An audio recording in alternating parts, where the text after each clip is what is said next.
Hello, I'm Dr. Robert Clark. For decades, I've sat with thousands of patients, just like you, helping them navigate the complexities of their health as they age. And today, I need to talk to you about a hidden connection that I see in my practice far too often, a trap that many people fall into without even realizing it. What if I told you that the very medication you're diligently taking to protect your heart could be silently, systematically raising your blood sugar and pushing you towards a diagnosis of type 2 diabetes? It's not just a possibility, it's a well-documented medical reality that affects millions. Many of my patients come to me feeling betrayed by their own treatment plan. They're doing everything right for their cardiovascular health, only to be blindsided by a new, life-altering diagnosis. They feel confused, frustrated, and frightened, and frankly, they have every right to be. The truth is, the relationship between heart health and blood sugar is one of the most critical, yet poorly communicated issues in senior health care. This isn't about blaming your doctor or throwing your pills away. Absolutely not. This is about arming you with knowledge, empowering you to ask the right questions, and turning you into the most valuable member of your own healthcare team. Over the next few minutes, we are going to pull back the curtain on this complicated issue. We'll walk through the specific classes of heart medications that can impact your blood sugar. I'll share stories of patients who've navigated this exact challenge, and most importantly, I'll give you a clear, actionable plan to protect both your heart and your metabolic health. You are not powerless in this situation. Let's begin. It's a scenario I've seen play out more times than I can count. A patient, let's call him Arthur, comes into my office for his annual checkup. He's in his late 60s, a retired accountant who is meticulous about his health. He proudly hands me his logbook. Blood pressure readings taken twice a day, every day. He's on a beta blocker and a diuretic, and his numbers are perfect. He's walking 30 minutes a day. He's cut back on salt. He's doing everything he has been told to do to manage his hypertension and protect his heart. But then I look at his routine blood work, and the flag is there. His fasting blood glucose is elevated, and his A1C, which gives us a 3-month average of his blood sugar, has crept into the pre-diabetic range. Arthur is stunned. "How can this be, Doc?" he asks, his voice filled with genuine disbelief. "I don't eat a lot of sweets. I exercise. Diabetes doesn't even run in my family." What Arthur is experiencing is what I call the double diagnosis problem. He is one of the nearly 70% of adults over 65 living with both cardiovascular disease and diabetes or prediabetes. These two conditions are not separate enemies, they are deeply intertwined, often growing from the same roots of inflammation, insulin resistance, and metabolic dysfunction. Think of it like a problem in the foundation of a house. One crack might show up in the west wall as heart disease, and another might appear in the east wall as high blood sugar. But the root cause is the same unstable ground beneath. The complexity skyrockets when we introduce medications. The very tools we use to patch one wall can inadvertently put stress on the other. This is the heart of the medication-interaction complexity. It's not as simple as one pill causing one side effect. It's a cascade. A diuretic helps lower blood pressure by flushing out salt and water, but it can also deplete your body of potassium, a mineral that is absolutely essential for your pancreas to properly release insulin. A beta blocker slows your heart rate to reduce its workload, a fantastic benefit, but it can also mask the life-saving warning signs of low blood sugar like a racing heart or shakiness, leaving a diabetic patient dangerously unaware of a hypoglycemic episode. Let me tell you about Margaret. She was on multiple medications prescribed by her cardiologist and her primary care physician. No one had ever sat down with her and mapped out how they all worked together. She was taking one pill in the morning that raised her blood sugar, and another in the afternoon to lower it, essentially forcing her body to ride a metabolic roller coaster every single day. She was exhausted, and her blood sugar was wildly unpredictable. By simply coordinating the timing and dosages between her doctors, we were able to smooth out those peaks and valleys. It wasn't about adding more medicine, it was about making her existing medicine work smarter, not harder. This is why being a passive recipient of your prescriptions is no longer an option. You must become an active, informed participant. So let me ask you, do you have a complete list of every single medication and supplement you take? More importantly, do you understand the primary job of each one and its most common potential side effects? This isn't about second-guessing your doctors, but about being their partner. The science here is clear. Your body is not a collection of separate parts, it's a fully integrated system. The cardiovascular system and the endocrine system are in constant communication. A medication designed to act on a receptor in your heart does not just stop there. It circulates through your entire body, influencing your liver's sugar production, your pancreas's insulin secretion, and your muscles' ability to absorb glucose.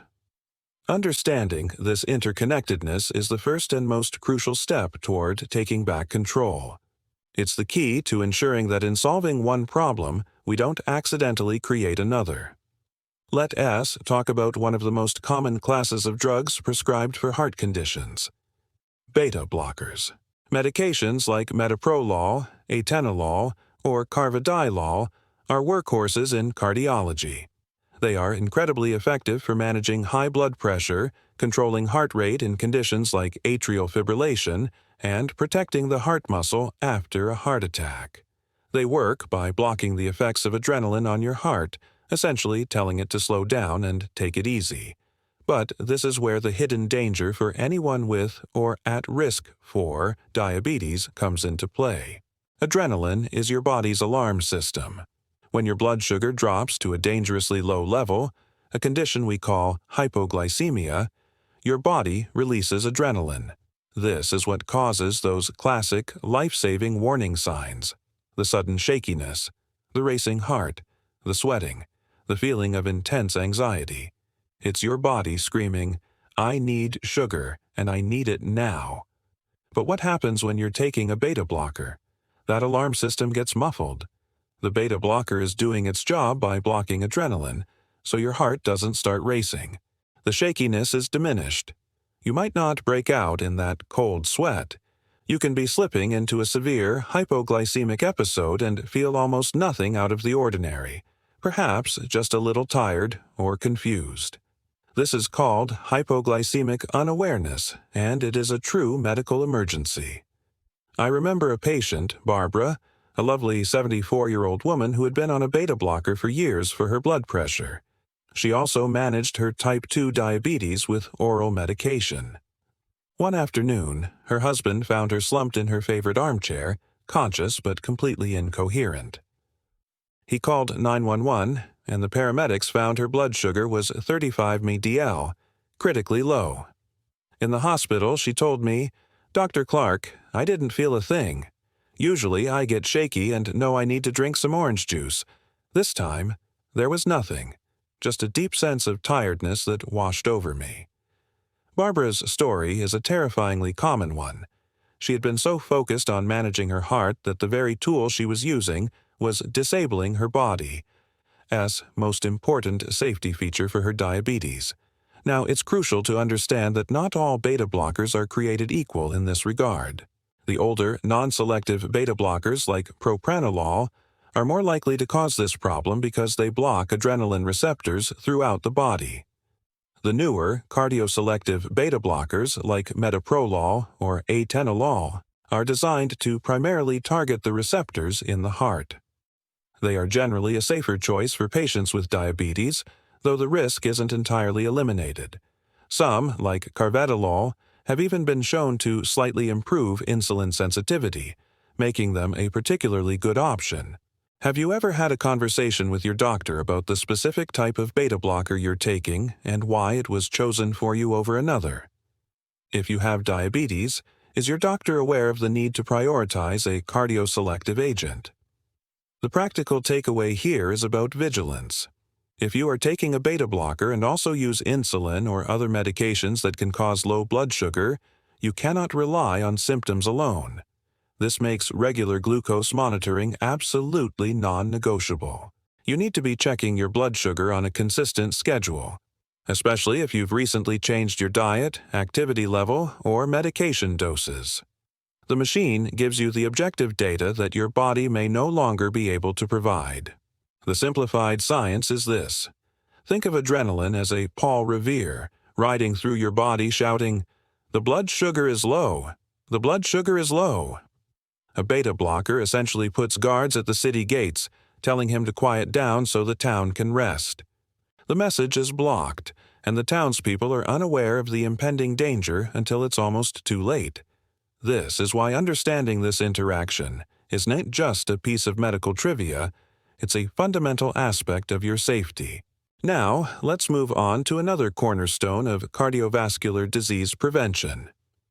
Statins. Drugs like atorvastatin, simvastatin, and rosuvastatin are among the most prescribed medications in the world, and for good reason. They are incredibly powerful at lowering LDL, or bad cholesterol, and have been proven time and again to dramatically reduce the risk of heart attacks and strokes. The benefit of these medications for high-risk individuals is not in question. However, a significant body of research has confirmed that taking a statin does come with a small but measurable increase in the risk of developing type 2 diabetes. This often creates a great deal of anxiety for my patients. I had a gentleman, George, come to see me after his doctor recommended he start a statin.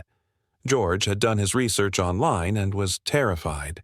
"Dr. Clark," he said, "I've read that this pill can give me diabetes. My mother had diabetes and I've worked my whole life to avoid it. Why would I take something that could cause the very disease I'm trying to prevent?" This is a perfectly reasonable question, and it gets to the heart of what modern medicine is all about, weighing risks and benefits. I sat down with George and we talked it through. I explained that for someone like him, with high cholesterol and other risk factors, his 10-year risk of having a life-threatening heart attack or stroke was quite high, let's say around 20%. The data shows that taking a statin could cut that risk in half, down to 10%. On the other hand, the increased risk of developing diabetes from the statin is much smaller, typically in the range of a 1 to 2% increase over that same period.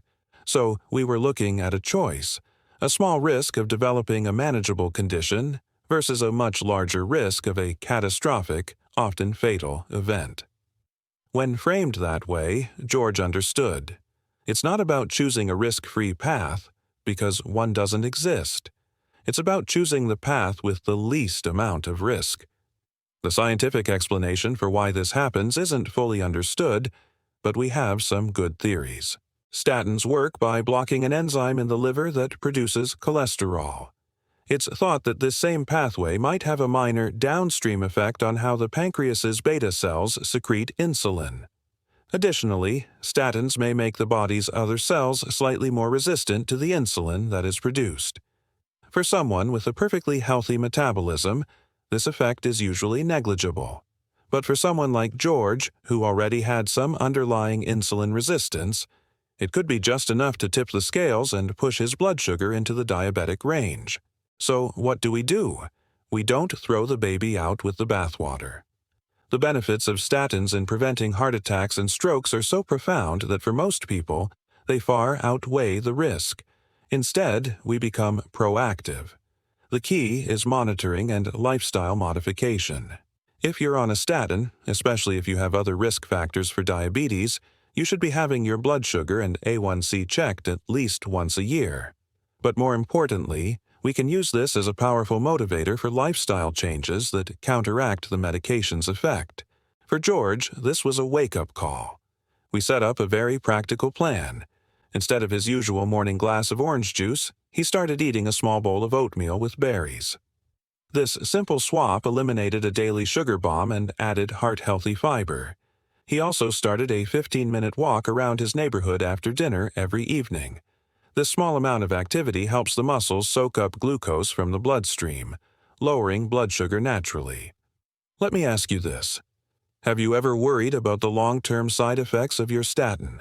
And what is one small, achievable change you could make to your daily routine, starting today, to give your body a helping hand in managing its blood sugar? By pairing the powerful protective effects of the statin with conscious lifestyle choices, George wasn't just lowering his cholesterol, he was improving his entire metabolic health. He took a potential negative and turned it into a powerful positive.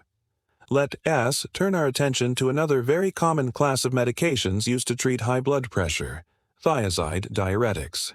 You might know them by names like hydrochlorothiazide or chlorthalidone. They are often one of the first medications prescribed for hypertension because they are effective and have been around for a long time. People often refer to them as water pills because their primary function is to help your kidneys remove excess salt and water from the body. This reduces the total volume of fluid in your blood vessels, which in turn lowers your blood pressure. It's a simple and elegant mechanism. However, this process can have an unintended consequence that directly impacts your blood sugar. As these diuretics flush out sodium and water, they also cause you to excrete potassium. And potassium, it turns out, is a critically important player in blood sugar regulation. I had a patient, Helen, a retired schoolteacher in her early 70s. She had been on a low dose of hydrochlorothiazide for years, and her blood pressure was well controlled. But over the course of a year, her routine blood tests showed her fasting glucose slowly creeping up, from the high 90s into the 110s, and then 120s. She was feeling more fatigued than usual and was experiencing more leg cramps, especially at night. When we looked at her full lab panel, the culprit became clear. Her potassium level was on the low end of the normal range. It wasn't flagged as critically low, but it was low enough to be affecting her body's ability to handle sugar. The scientific reason for this is fascinating and direct. Your pancreas contains specialized cells called beta cells.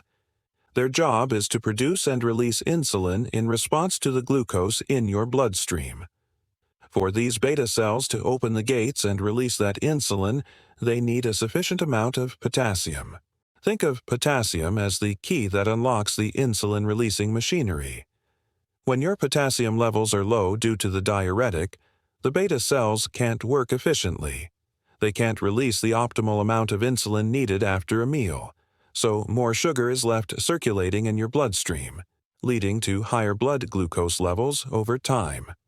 Helen's leg cramps were another classic sign of low potassium. For her, the solution wasn't necessarily to stop the diuretic that was working so well for her blood pressure. The first step was to focus on replenishing her potassium through her diet. We talked about practical, real-world changes. Many people just think eat a banana, but we have to be more consistent and diverse than that. I gave her a list of potassium-rich foods to incorporate into her daily meals, starting her day with a spinach omelet, having half an avocado with her lunch, snacking on a handful of almonds, and swapping her usual side of white rice at dinner for a baked sweet potato.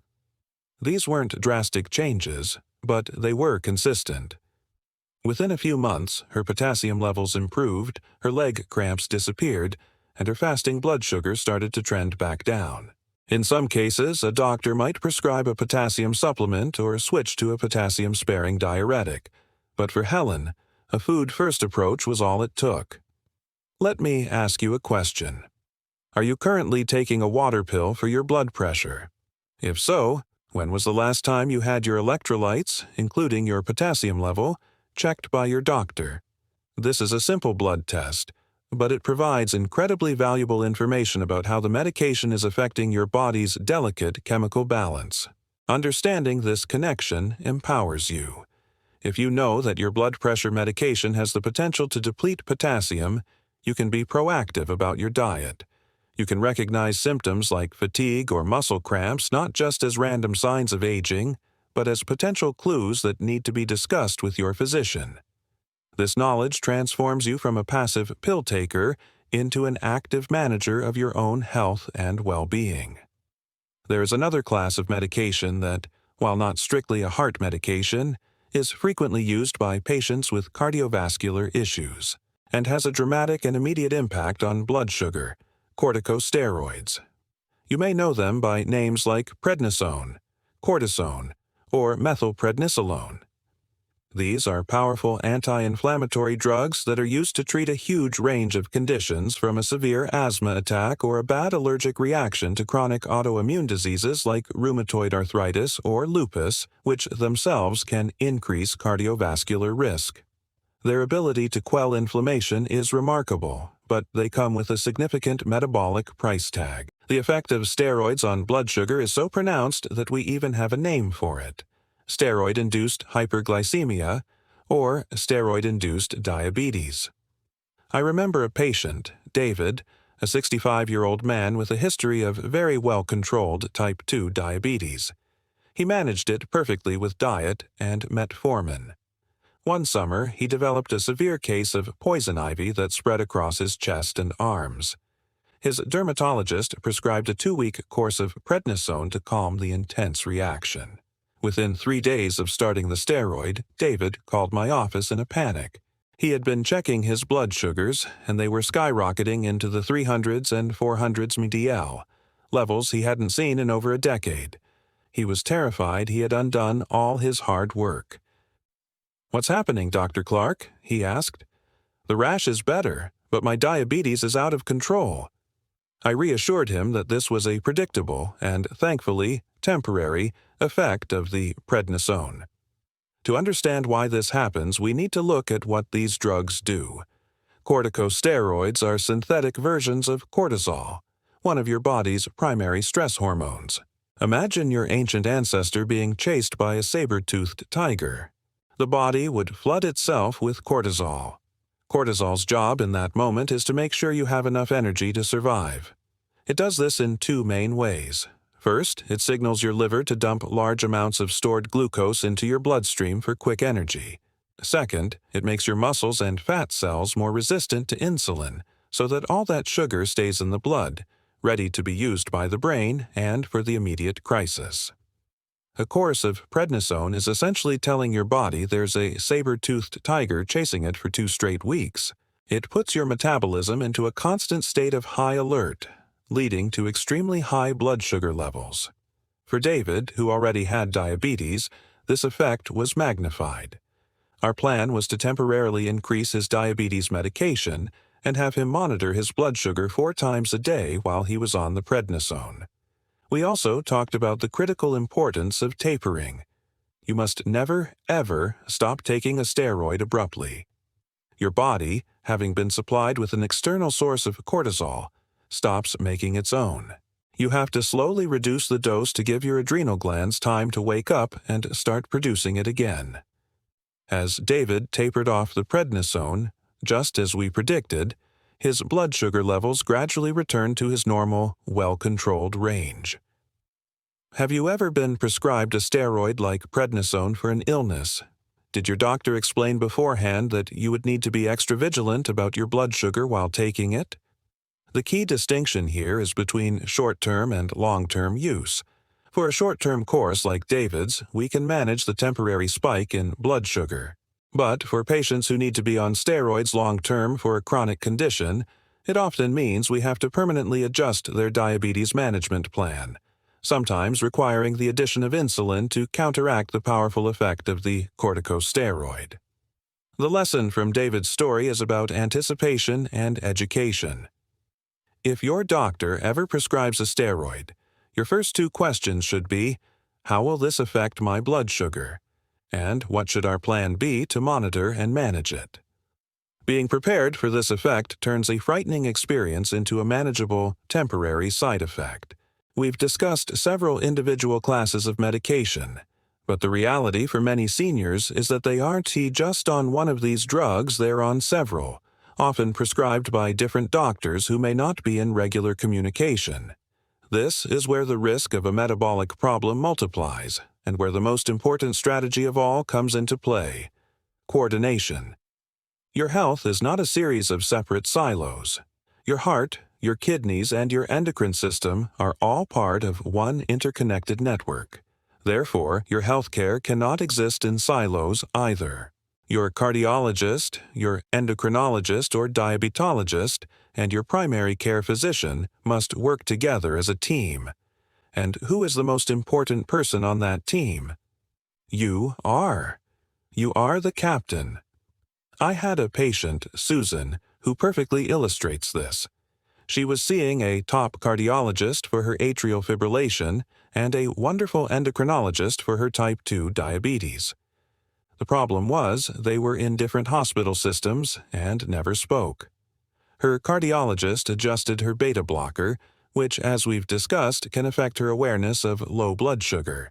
A month later, her endocrinologist, unaware of this change, increased her insulin dose based on her A1C. The combination was a recipe for disaster. Susan started having episodes of confusion and dizziness, which she chalked up to just getting older. It wasn't until she had a minor fender bender in a parking lot that we put the pieces together. Her blood sugar had been dropping dangerously low, but her new beta blocker dose was masking the warning signs. She was a victim of uncoordinated care. The solution was surprisingly simple, but it required her to take charge. We helped her schedule a 3-way conference call. It took 15 minutes. Her endocrinologist said, "Oh, if I had known you were increasing the carb-dilol, I would have been more conservative with the insulin." The cardiologist replied, "And if I had known her A1C was borderline, I would have stressed the importance of more frequent glucose checks." Together, they created a unified plan. They slightly lowered her insulin and switched her to checking her blood sugar at different times of the day to catch potential lows. The change was immediate. Susan felt better, her numbers stabilized, and she was safe. Think of yourself as the quarterback of your own health team. Your specialists are the offensive and defensive coordinators. They have deep expertise in their areas, but they can't call the right plays if they don't know what the other is doing. It's your job to make sure the playbook is shared. A practical way to do this is to become the conduit of information. After every appointment with a specialist, ask for a printout of the visit summary. At your next appointment with your other doctor, hand them that summary and say, "This is what Dr. Smith and I discussed. How does this affect the plan we have?" Here are 2 reflective questions for you. Do all of your doctors have a single, accurate, and up-to-date list of every medication you take, including dosages and why you take them? When was the last time you actively facilitated communication between 2 of your doctors? The science behind this is simple organizational dynamics. Complex systems, whether it's a corporation or a human body, require clear communication to function safely and effectively. Medication timing is a perfect example. A diuretic is best taken in the morning to prevent you from being up all night. But that timing also coincides with the dawn phenomenon, a natural early morning rise in blood sugar for many people with diabetes. How does that interaction play out? Does your endocrinologist know you take a diuretic at 8 a.m.? Does your cardiologist know your blood sugar tends to peak mid-morning? Optimizing these schedules isn't something that can be done with a one-size-fits-all algorithm. It requires a thoughtful, coordinated conversation between experts, guided by you, the person who knows your body and your daily rhythms better than anyone. Knowledge is the first step, and coordination is the second. But the third and most crucial step is putting it all together into a concrete, safe management plan. This is where the rubber meets the road. It's about taking these concepts we've discussed and turning them into practical tools and habits that protect you every single day. The foundation of this plan is a single, unimpeachable source of truth: your personal medication list. This isn't just a scrap of paper with a few drug names jotted down. It should be a formal document. I encourage my patients to create a simple binder, and the first page is always the medication list. It should have several columns: the name of the medication, the exact dose and when you take it, the purpose of the medication, and the name of the doctor who prescribed it. This document is your passport for safe medical care. You should bring it to every single doctor's appointment, every lab visit, and especially any time you go to the hospital. Let me tell you about Frank. Frank was a retired engineer who, after a health scare, brought his engineering mindset to his own care. He created the most beautiful binder I'd ever seen. He had his medication list, a log of his blood pressure and blood sugar readings graphed out over time, and a page at the back titled Questions for Dr. Clark. Before every visit, he and his wife would sit down and write out their questions. He was never rushed or forgetful in the exam room because he was prepared. He transformed himself from a passive patient into the CEO of his own health. This brings us to the next part of the plan: knowing what questions to ask. When a doctor proposes a new medication or a change in dose, your preparation allows you to have a meaningful conversation. Here are 3 essential questions you should always ask. 1. How might this new medication affect my blood sugar and my other existing conditions? 2. Based on this change, do we need to adjust how often I monitor my blood pressure or my blood sugar? 3. What specific new warning signs or symptoms should I watch out for at home? These questions show your doctor that you are an engaged partner and prompt a more detailed conversation about safety. The final piece of your plan is knowing the red flags, the signs and symptoms that require immediate attention. These include any symptoms of severe hypoglycemia, especially if you are on a beta blocker and don't feel the typical shakiness. It also includes persistently high blood sugar readings that you can't explain, or new and persistent symptoms like extreme thirst, frequent urination, or unexplained weight loss. Do you currently have a single, updated list of all your medications, including over-the-counter drugs and supplements? Are you prepared for your next doctor's appointment with a list of specific questions to ask? The science here is rooted in the principle of managing a tight therapeutic window. For conditions like hypertension and diabetes, we're not just trying to lower a number, we're trying to keep that number within a narrow, safe range. Too high is dangerous, and too low is dangerous. Every medication you take, every change in your diet or exercise can shift that window. Having a personal management plan with diligent monitoring is the only way to ensure you stay safely within it. It's the ultimate form of preventative medicine, and it is entirely within your control. This binder, this list of questions, this awareness of red flags, this is your system for ensuring your safety in a complex medical world. As we bring our conversation to a close, I want to circle back to the feeling that so many of my patients like Arthur express when they find themselves caught between managing their heart and managing their blood sugar. A sense of frustration and helplessness. My goal today has been to replace that fear with facts, and that helplessness with a sense of empowerment. We've seen how common medications for blood pressure and cholesterol, while essential, can have unintended consequences on your metabolic health. We've explored how beta blockers can hide the warning signs of low blood sugar, how statins and diuretics can nudge your glucose levels higher, and how steroids can cause dramatic, immediate spikes. But at every turn, we've also seen that there is a clear path forward. It's a path defined by awareness, communication, and proactive management. Let me tell you how Arthur's story ended. After our initial conversation, he took the challenge to heart. He became the captain of his team. He facilitated a conversation between his primary doctor and his cardiologist. They ended up switching his diuretic to a different class of medication and made sure his beta blocker was cardioselective. But Arthur didn't stop there. He took our conversation about lifestyle to heart. He started paying closer attention to his diet, cutting back on processed carbohydrates. He started checking his blood sugar once a day just to stay informed. A year later, Arthur sat in my office again. His blood pressure was still perfect. His cholesterol was excellent, and his A1C was back in the healthy, normal range.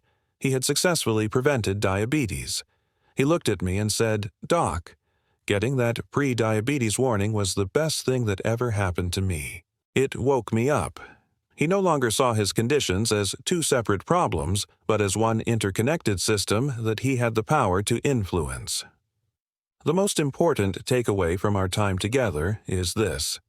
You are the single most important member of your healthcare team. Your doctors have medical expertise, but you have expertise in your own body, your daily life, and your personal experience. Marrying those 2 forms of expertise is the key to optimal health. So, what is the one thing you learned today that you will put into practice this week? Will you create that master medication list? Will you draft questions for your next doctor's appointment? Will you start tracking your blood sugar more closely? To help you get started on this journey, my team and I have created a simple, one-page medication interaction checker. It's a template that guides you through listing your medications and provides you with the key questions to ask your doctors about how they might interact, specifically regarding your heart and your blood sugar. It's a tool designed to facilitate that crucial conversation and ensure nothing gets missed. The science of medicine has given us incredible tools to extend our lives, but using those tools wisely requires a partnership.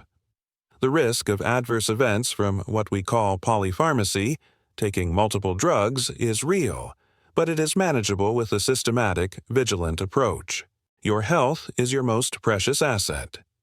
Taking an active, informed role in protecting it is the best investment you will ever make. You have the power to navigate this complex landscape safely and effectively.